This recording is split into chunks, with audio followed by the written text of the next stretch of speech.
কালকে আমি যখন কি সালাউদ্দিন আহমেদের এইটি করেছেন, আমাকে কেউ কেউ বলেছেন আসলে উনি বুঝতে পারেননি যে উনি কার গাড়িতে উঠেছেন। তো আমি আর কিছু বললাম না, আমি অপেক্ষা করছিলাম যে তিনি একটা বিবৃতি দিই। তো সেই বিবৃতি কিন্তু তিনি দিয়েছেন। তো এই বিবৃতিটা দেওয়ার পর এখন আপনি কি সিদ্ধান্ত নেবেন? তাকে ফাঁসি দেবেন? দল থেকে বহিষ্কার করবেন? না, তিনি তো নিজেই বলছেন যে তার এই ভুলটা অনিচ্ছাকৃত। সুতরাং এটা একটা লেসন যে তিনি দ্রুত ধরতে পেরেছেন, দুঃখ প্রকাশ করেছেন।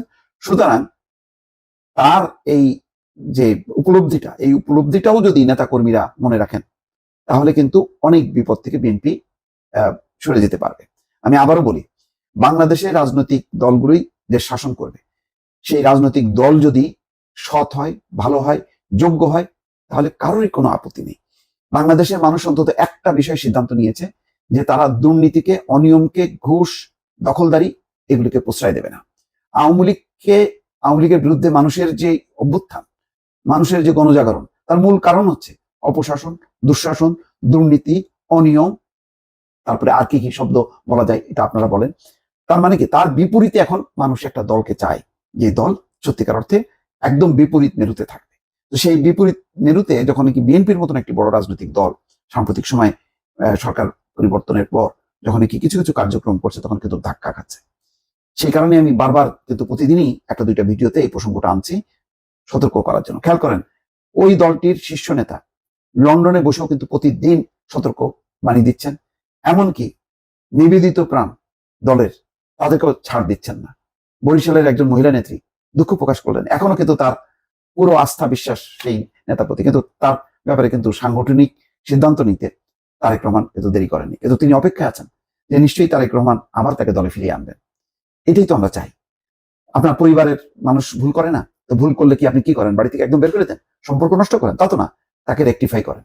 তো তাকে রেকটিফাই করা হয়। তো এটাই তো, দল যদি এইভাবে যদি রেকটিফাই করতে পারে, তাহলে আমার ধারণা যে বিএনপি একটি ভালো দল হবে, যে দল সত্যিকার অর্থে দেশ শাসন করবে। বিএনপির মতন দল, যার একদম গ্রাম থেকে কেন্দ্র পর্যন্ত তার ইউনিট গুলো আছে, তারা যদি ইচ্ছা করে, যদি তাদের মধ্যে একটা জাগরণ তৈরি হয়, সবচেয়ে বেস্ট তারা মানুষের সেবা দিতে পারবে এবং তাদের দেশ শাসন করার অভিজ্ঞতা আছে, দেশ পরিচালনা করার অভিজ্ঞতা আছে। সেই কারণেই কিন্তু এত আলোচনা সমালোচনা। একই আলোচনা কিন্তু আজকে যেমন করছি, আপনি বলবেন যে তাহলে কি আমি কি বিএনপি করি না?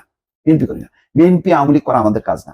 আওয়ামী লীগের সময়ও কিন্তু বারবার সেই কথা কি বলেছি, আওয়ামী লীগ শোনেনি, বেপরোয়া ছিল। তারা মনে করছে যে এই সমস্ত সাংবাদিকদের কথা শোনার দরকার নেই, ভালো কথা শোনার দরকার নেই, জনগণের কথা শোনার দরকার না, আমরা আমাদের মতন পুলিশ আছে, আর্মি আছে, আমাদের প্রশাসন আছে, আমরা চালাই যাব। তার পরিণতি তো দেখলেন। সেই কারণে শুরু থেকেই কিন্তু ধারণা করা হয়, ৮০% মানুষ বিশ্বাস করে আগামী নির্বাচন হলে বিএনপি জয়ী হবে। তো আমরা বিএনপিকে কিভাবে দেখতে চাই? আমরা কি আওয়ামী লীগের মতন করে দেখতে চাই? আওয়ামী লীগের মতন দেখতে চাই না।